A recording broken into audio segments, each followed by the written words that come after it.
I wanna try and take in all the highs, embrace them for more than a moment's time.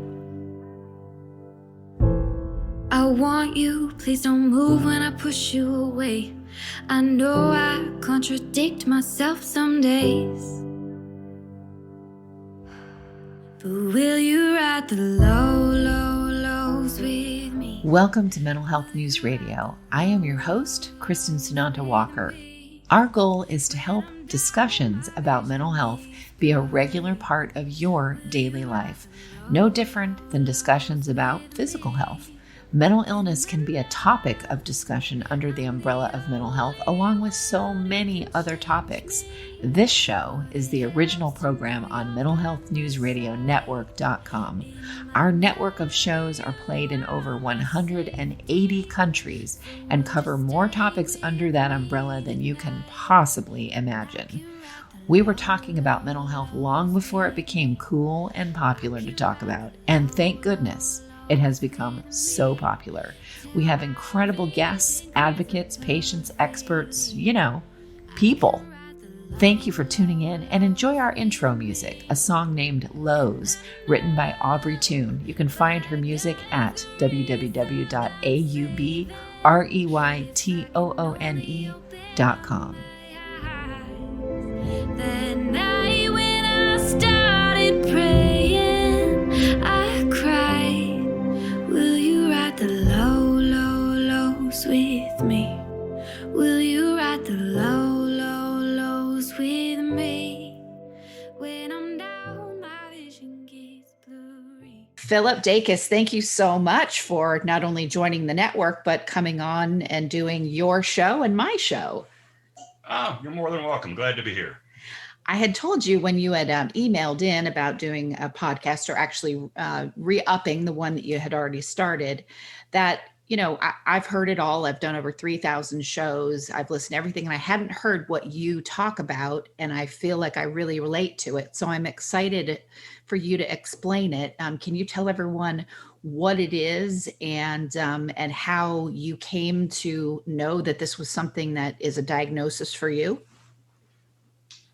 Sure, you bet. Well, avoidant personality, the best way that I found to describe it is like one of those containers that you put leftovers in after a meal.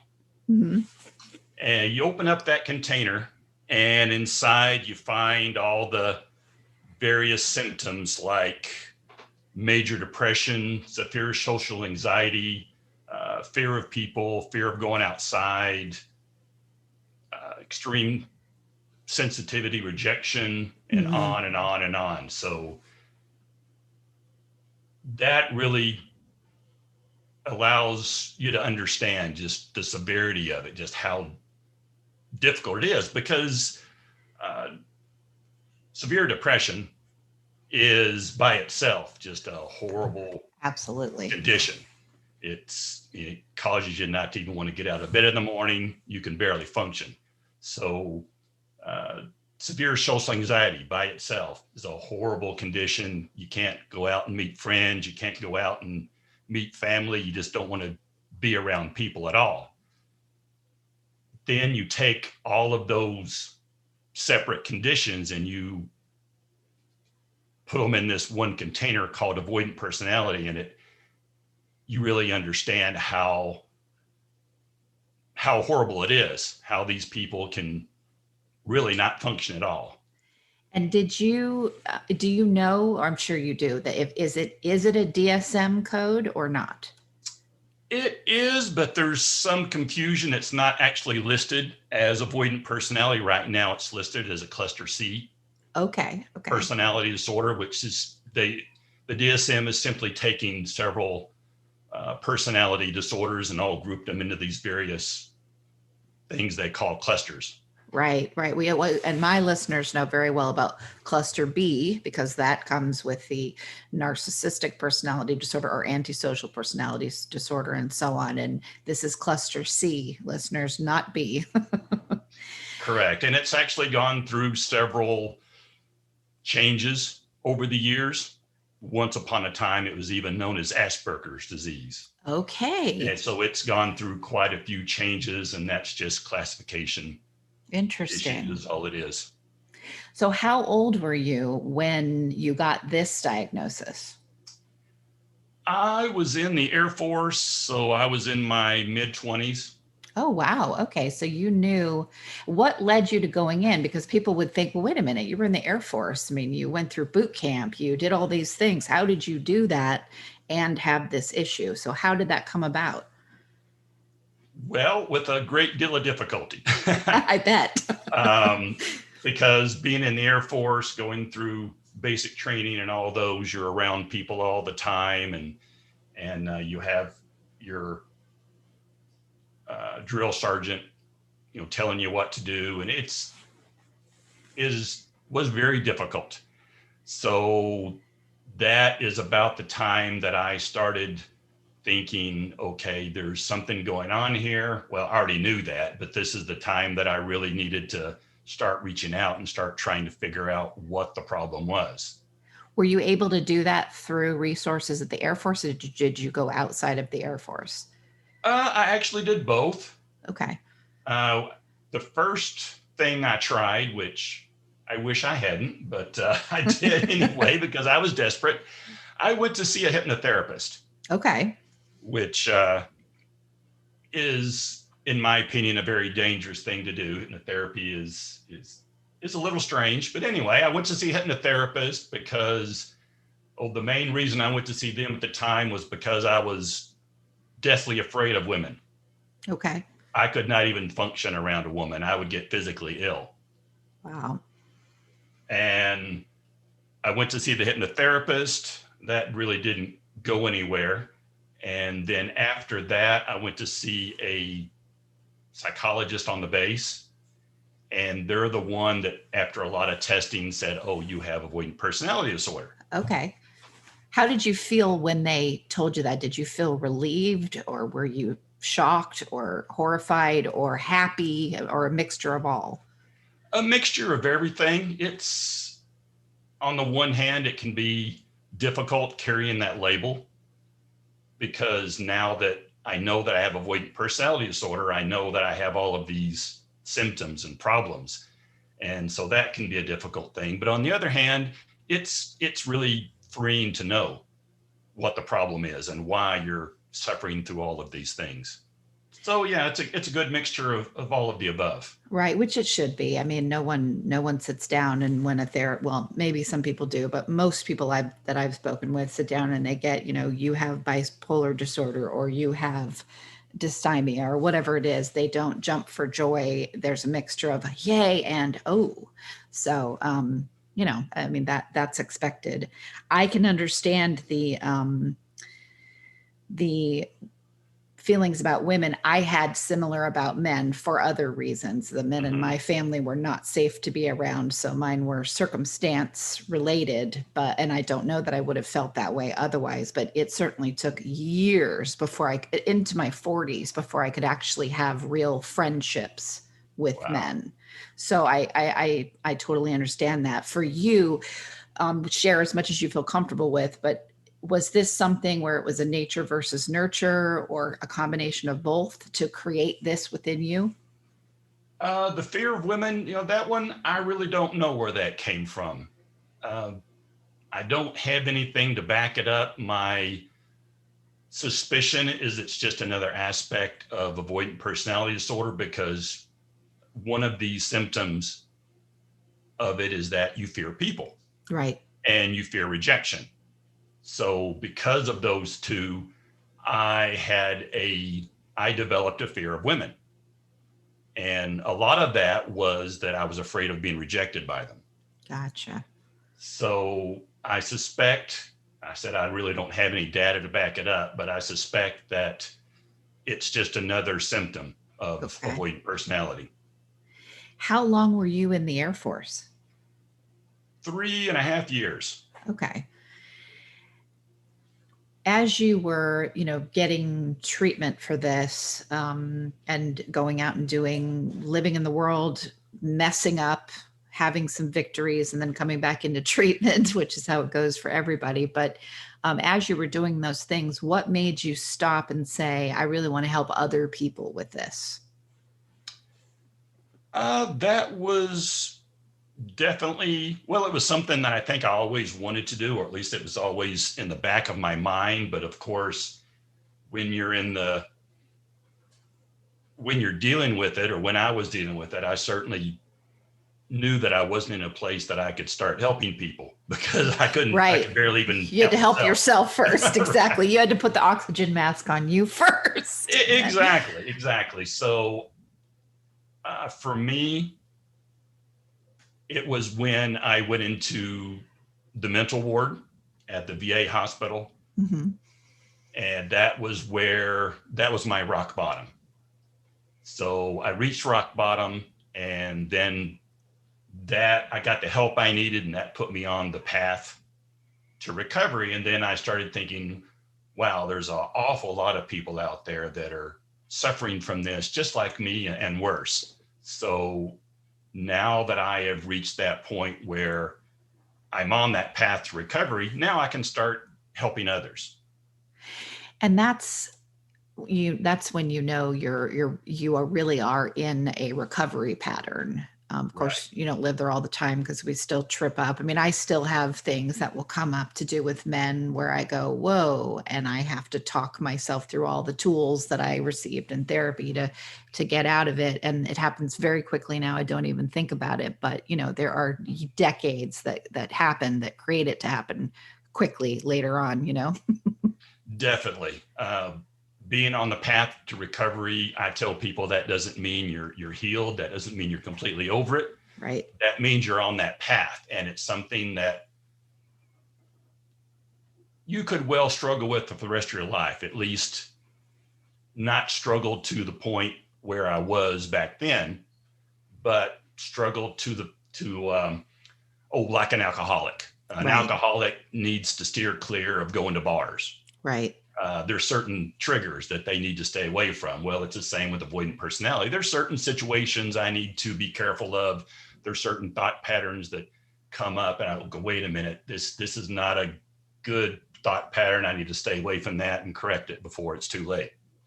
For people that are listening and wondering this about themselves or someone I know, can you give some examples of a thought pattern or a situation that might be a trigger, so that people can have more of an understanding of what that is? Well, for me, one of the biggest things that I struggle with is I still have my days when I'm not exactly firing on all cylinders. I think we all have those, maybe the blues, or call them Mondays, call them whatever you want. There are certain days that the world just doesn't look optimistic enough as it should. And that thought pattern is to stay in that and to say, oh, the world's horrible. Coronavirus is horrible. Right. Everybody's going to die, whatever. But it's easy to stay in that thought pattern and let it get you down. But you have to get out of that and say, this isn't right. The world's not a horrible place. Life is good. Everything is good. The coronavirus is going to go away. It's just a matter of how long it's going to take. Right. All of these bad things will pass. They always do.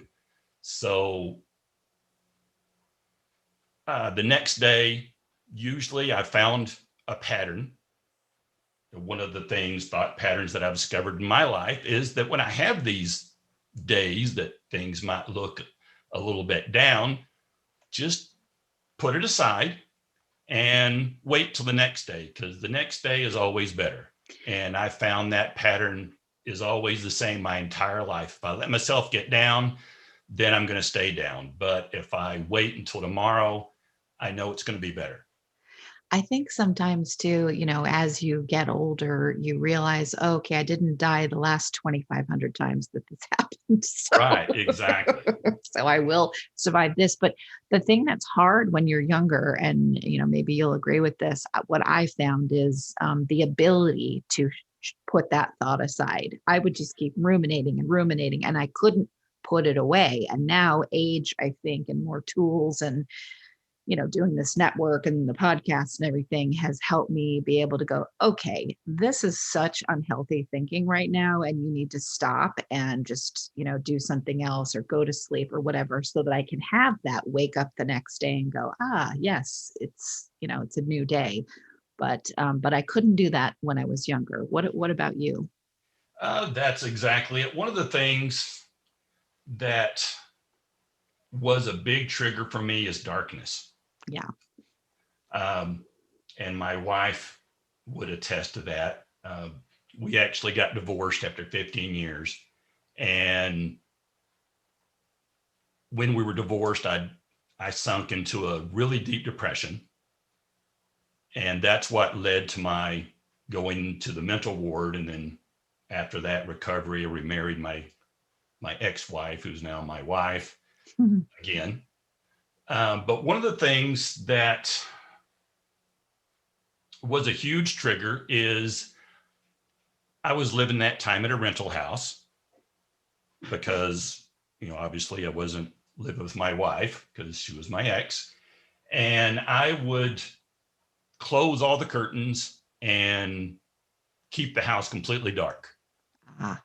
Darkness attributed or perhaps caused or added to the depression, made it 100 times worse.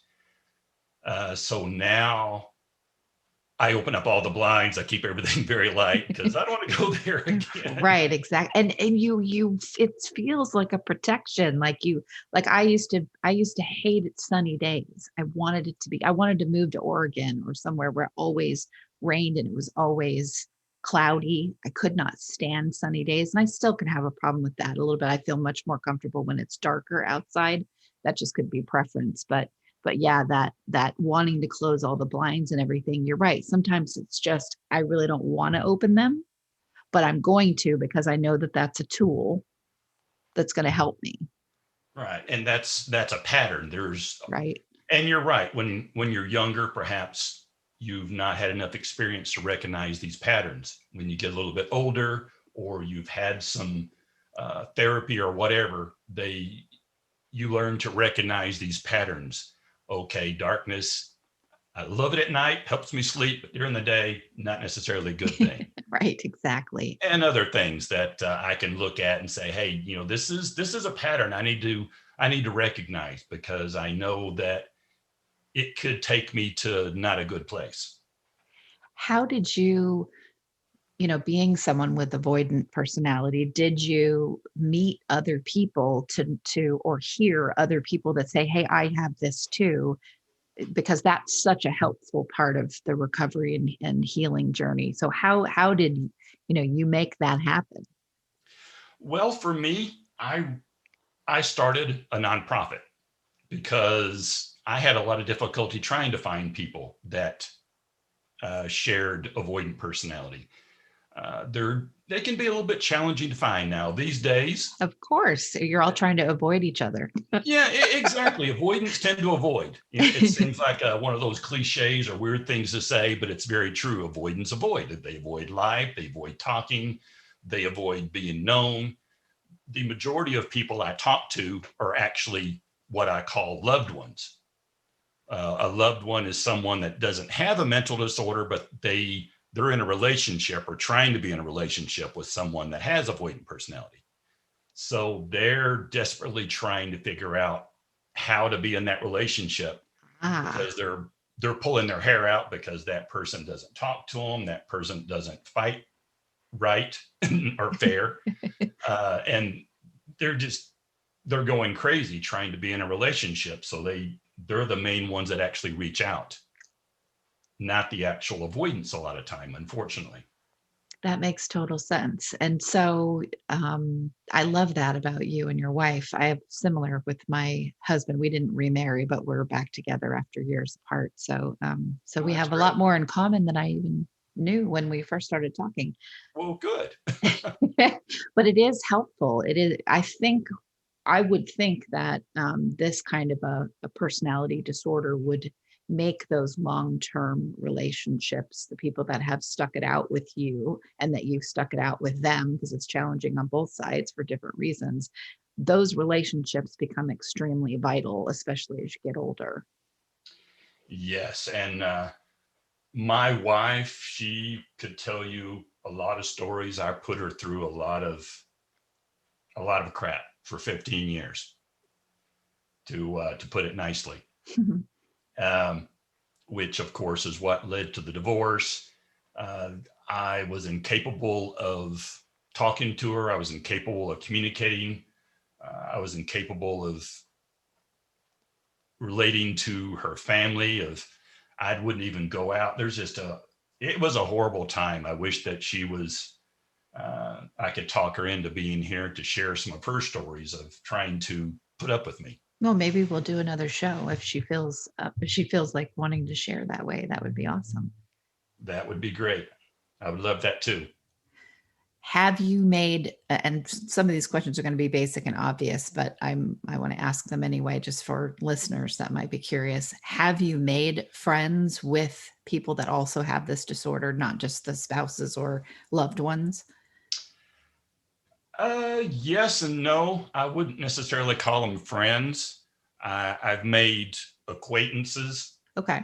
Primarily through the nonprofit that I do, which is I've got people that have come alongside me to help out that also feel that desire to help people that have avoidant personality. So I've met people through there, but I won't say as yet that I've made any real friends or relationships, because like I said, people that have avoidant personality can be very difficult to find, or at least Absolutely. to recognize is part of it, because mental health conditions is one of those things that stays in the background. You can know somebody for years and years and years and decades and never even know that they struggle with a mental health condition. Absolutely. How have you seen people change towards any kind of mental health struggle over the years? Because I think we're about the same age. I've certainly seen it change, but I wonder if you'll share your perspective on how you've seen it go. Well, mental health is definitely come to the forefront, or at least it's beginning to get there in our society. And it needs to be. There's a lot of stigma out there. People don't want to come forward, and partially a lot of them I can understand. You have an employer, you don't want to go to your employer, or you don't want them necessarily know that you're struggling with depression, because the employer will probably not like that much. They don't want to have somebody that in their employ that might not be there the next day because they can't get out of bed. So it's understandable. Some of these things, they don't want to be entirely known. But there are ways that employers, churches, et cetera, can look at these things and combat them without it being a negative experience.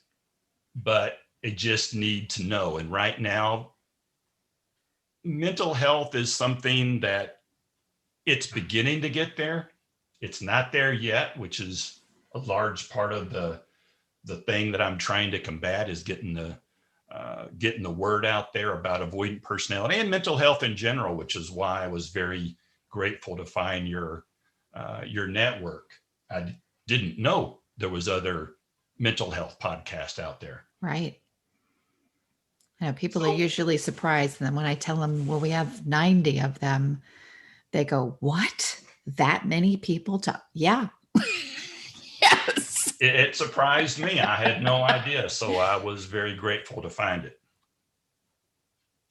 So when you're, well, let's talk about the nonprofit, because I want to get an idea of when you set that up and how what it seeks to do. I know education obviously is a place, for you to go with it, but what led you to go, that's the direction I want to take with understanding this and helping people? Well, it's a bit of a long story.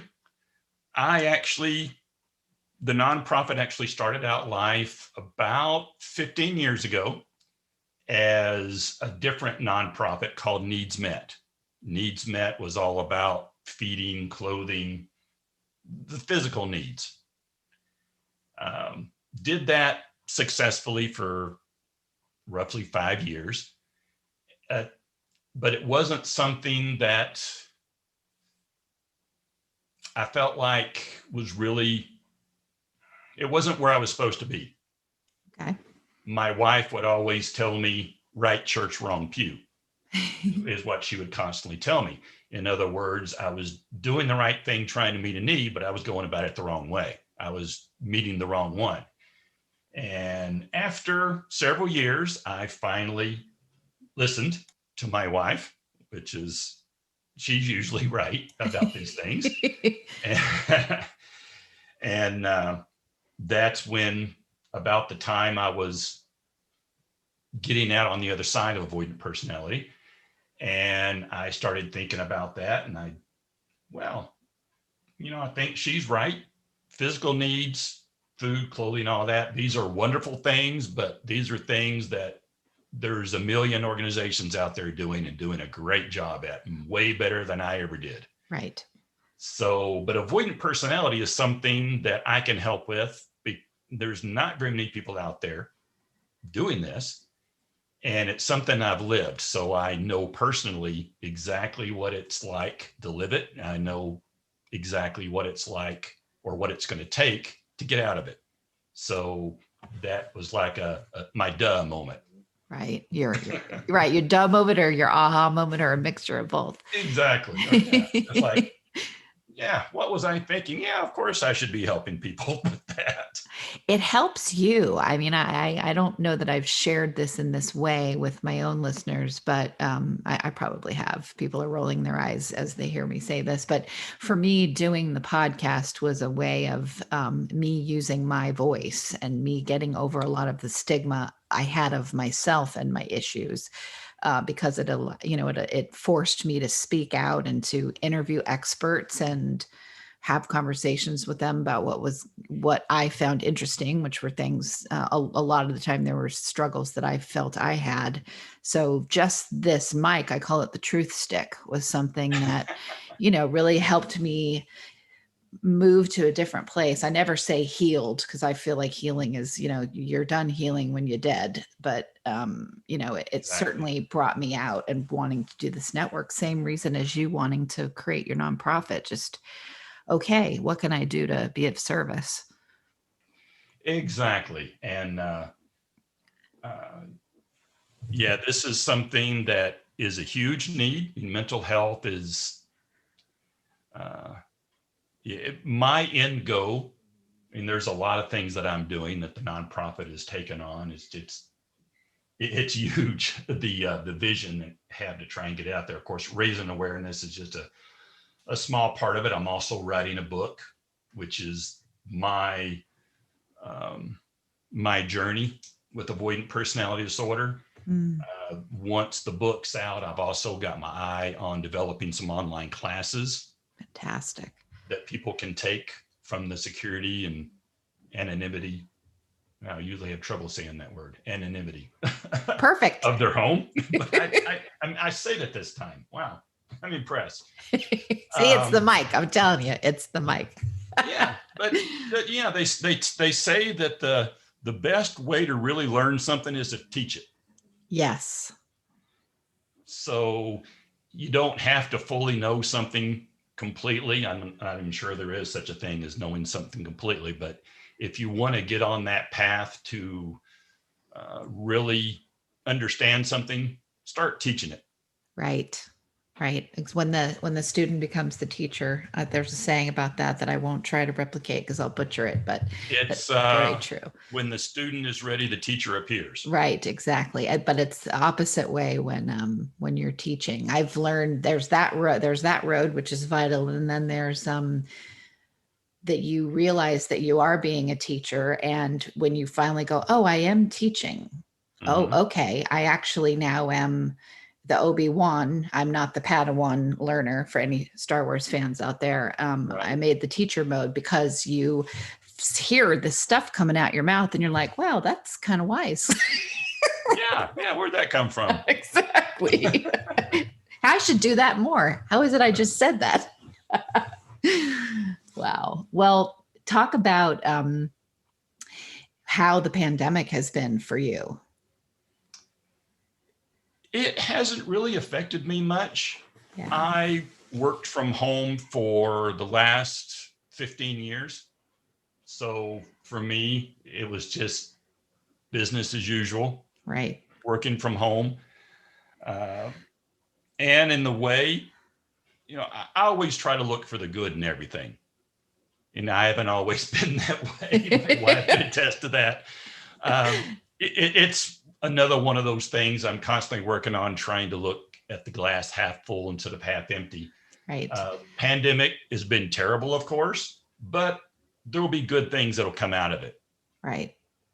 And for me, there's been a lot of good that came out of it. One of the great things that came out of it was that I now have the ability to not work for a paycheck and work in the nonprofit full time, which was a huge thing that I wasn't entirely expecting, but that came as a result of it.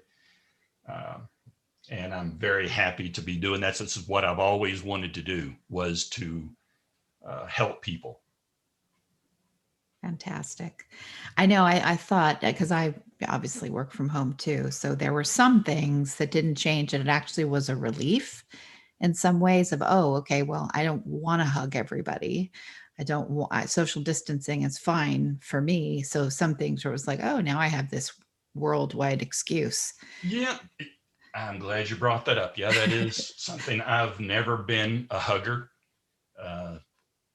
Maybe something that came out as a result of avoidant personality. I'm not sure, but for whatever reason, just never really been a hugger. So now I don't need to hug people. I have to stay socially distant. So yeah, it kind of gives me an excuse. Like, exactly. I really don't want you that close anyway. Now I have a reason for you not to be. Exactly. Neighbors I don't want to deal with. I don't have to even say hi if I don't want to, and no one's going to think anything, weird about it. Or if they do, I don't care, and we're not close enough physically to find out. So in that way, it's worked well. But other ways, I think, with the political unrest and just the social unrest, that part has been difficult, just watching what's going on, and also friends and family that are struggling, and then other struggles I've had too. So for you, has, the outward of what you've seen and heard going on in the world impacted you in ways that kind of surprised you? Well, everything always surprises me. The world surprises me. Things that happen. I mean, the pandemic, nobody saw this coming. Right. It came out of nowhere. The last one was 1913, the Spanish flu. Right. Nobody was expecting another one coming, but at the same time, there's always been something else right around the corner. When there's always another disease, there's always another virus, there's always another issue coming up. It's like we solve one thing and there's another one just lurking to get on top of it. So it's surprising, but then again, not. Mental health is just one more thing. Of course, this one's been around for forever, probably since the very beginning. There's been people that have suffered from mental health, and hopefully it'll be more under control one of these days, or maybe it'll be something that we can just say, hey, you remember when people used to struggle with depression? Right. That's weird. We don't have that problem anymore. That would kind of be a great thing. That would be so awesome. I doubt it, considering the nature of human beings. But I look, that's way optimistic. I love that. I'm going to start thinking that as well. What if that does happen? In the meantime, I'm happy. Yeah, exactly. What if? I'm happy for just people saying I got depressed and not feeling like they have to hide for saying that. Well, it's just like, I keep going back to alcoholism for some reason. I don't know why, but I use that one as an example. But an alcoholic, you go to some of these recovery groups or Alcoholics Anonymous or whatever, and the first thing you have to do is admit there's a problem. That is, you can't do anything until you get there, until you admit that you are an alcoholic and you need help. That's number one. It's just like mental health, the same thing. Before you can really get anywhere, you have to admit that you need help. You have to admit that there's a problem going on, and that you need some help. Yeah, absolutely. So if someone, feels like they're with someone or they themselves have avoidant personality, how would they work with your organization? What would be, obviously they can go to a website, which I'd love you to share that, but how would they make that first step towards getting started with what you do? Well, the first step would probably be to go to the website. There's a lot of information, which the website is right now avoidance.org. I've got a new website that's going to be coming soon, which will be called avoidinglife.org, which is also the title of my book, Avoiding Life, because as somebody that has avoidant personality, that's what you do. That's what we do, is we avoid getting involved in life. We avoid friends, we avoid family, we avoid relationships, we avoid everything. So that's the best title that I could come up with for people that have avoidant personality, is they avoid life. Right. Anyway, the first step would probably be to go to the website. There's a ton of information on there about the symptoms, about what they do. And it's not just people that have avoidant personality, but as I alluded to earlier, loved ones. And I have a section on the website about loved ones as well, because loved ones, they're trying to be in a relationship with someone that has avoidant personality. And even though they haven't gone into the relationship having a mental health condition, they tend to develop the same symptoms after a while as the one that actually has the mental health condition. Right. They start to develop depression because they have no idea how to deal with their avoidant spouse or mate. They start to develop anger because they're angry because that person can't relate to them. They're angry because that person treats them badly. They're angry because that person doesn't have a good relationship with their family or with their friends, so on and so forth. So they start to develop a lot of the exact same problems. And so I've devoted a good part of the website to loved ones as well. And eventually, I'm not there yet, but eventually I'll start taking, and I haven't quite figured out what to call it. I can't call it counseling because I'm not actually a psychiatrist or a therapist. I don't have those credentials. Like a peer counselor or an advocate. Yeah. Peer. That's actually something I'm going to be taking here next month. Nice. Yeah. And very excited about that. So at some point, I'm actually hoping to start seeing people, these days, probably talking to them through Zoom or something like that. Right. To provide guidance, help, support, whatever they need. I love, because I'm a huge movie buff, and that was my escape from a lot of things as a kid. So for your listeners and mine, if you go to avoidance.org, you have such an awesome, Phillip, it is really awesome because it's the most comprehensive I've seen of films, and you call it cinema therapy. And that's what it is. It's not what my mom's partner used to say, it's rotten your brain. No, it saved me. Books saved me, but film really saved me many times in my life. And you have such a comprehensive list. I haven't even seen all of them. I've seen most of them, but not all of them. So well, thank you. There's a lot of great movies out there that deal with mental health, and there's a lot more that I don't even have listed on the website. This is actually just a small sampling of the movies that are out there, and movies are great. Movies give us, it's not all truth, of course, because Hollywood is going to take creative license and, they sow a little bit of not such good stuff, but if you look for the truth, you'll find it in there. Yeah.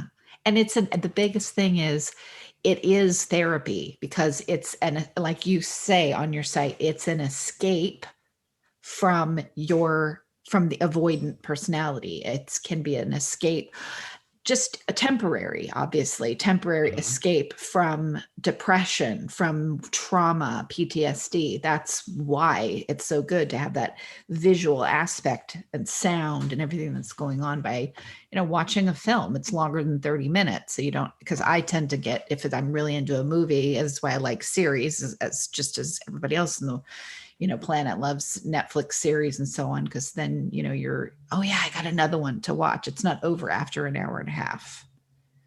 Right. And it helps us learn a little bit about who we are. Exactly. One of the biggest lies that the world tells us, or we tell ourselves, or both, is that we're all alone, that there's nobody out there like us, that we're the only one that's defective, that suffers from these issues. And that's not true. The truth is there's roughly, depending upon which statistics you look at, around 400 million people worldwide that suffer from avoidant personality disorder, and all the various symptoms and parts of it, like depression and social anxiety and stuff. And you can, by looking at these movies, you can get an idea and say, wow, first of all, there's a lot of people out there that suffer from these issues just like me. And it also helps you learn a little bit about yourself. You watch a movie and, wow, I suffer from this same problem. I have these issues too. Exactly. So you can identify with that person. Exactly. And not all, now with so much consciousness raising towards mental health, mental illness and mental health, not everybody is demonized. It used to just be, oh, the serial killer is autistic. Of course, right. Let's demonize autism. But now it's, oh no, these, characters that like Fisher King with Robin Williams and Jeff Bridges. That was a good movie. Oh, all-time favorite, one of my all-time favorite movies. So yeah. Robin Williams did such a great job of portraying mental illness. Absolutely. Probably one of the best. Absolutely. Well, Phillip, I am so glad that you found us. And I'm so glad that you're doing this, that you're going to reach, as many of those 400 million and the people that are in their lives as possible. So thank you for, reaching out and allow us to, help you re-jump and restart your podcast. Oh, you're more than welcome. I'm very happy to do it. It's been a little while since I've been actively doing the podcast. And for me, it's one of those things you get out of the habit of doing it and you don't exactly know how to restart it again. So then I ran across Mental Health News Radio and like, wow, maybe I should restart this up again. And maybe I can. Yep, you certainly can. Absolutely. I want to make sure listeners know the name of the podcast. So can you share that with them?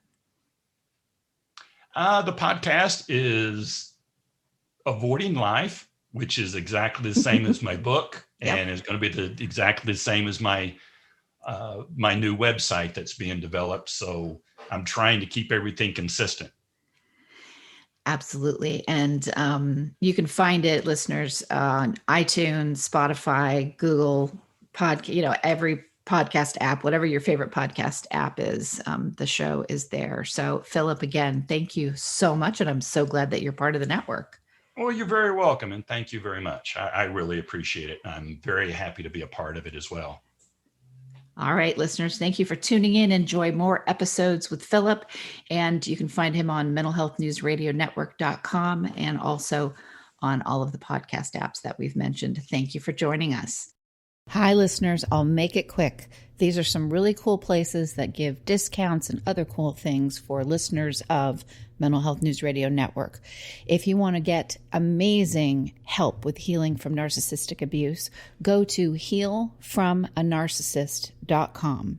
If you want CBD products that are the best of the best, I use them myself, go to proze.com and use the code mentalhealth20, mentalhealth20. If you want to get daily perk ups that help retrain your brain to think more positively, go to perkupdaily.com. And also just because this one's fun. snarkycandles.com. I guarantee you'll love them. Snarky with a Y, SNARKY, candles.com. And don't forget, if you want to hear all the shows on the network about first responders, you can go to firstrespondermentalhealthnetwork.com, and all of our shows that focus on narcissistic abuse, narcissisticabusehealingnetwork.com. Thanks for listening, and back to the show. But will you ride the low, low, lows with me? Will you ride the low, low, lows with me? One thing you can always count on at Mental Health News Radio Network and my show is that there will always be dogs around. Why? They are natural healers, excellent for your mental health. The original therapy dog Miles has something to say in just a moment. For now, please check out all of our amazing shows at mentalhealthnewsradionetwork.com and all your favorite podcast apps. Until next time, I'm Kristen Walker, and thank you for listening. Me tonight, and I can ride the low, low, lows with me. I can ride the low, low, lows with me. Till my vision clears up perfectly. I can ride the low, low, lows with me. Good boy.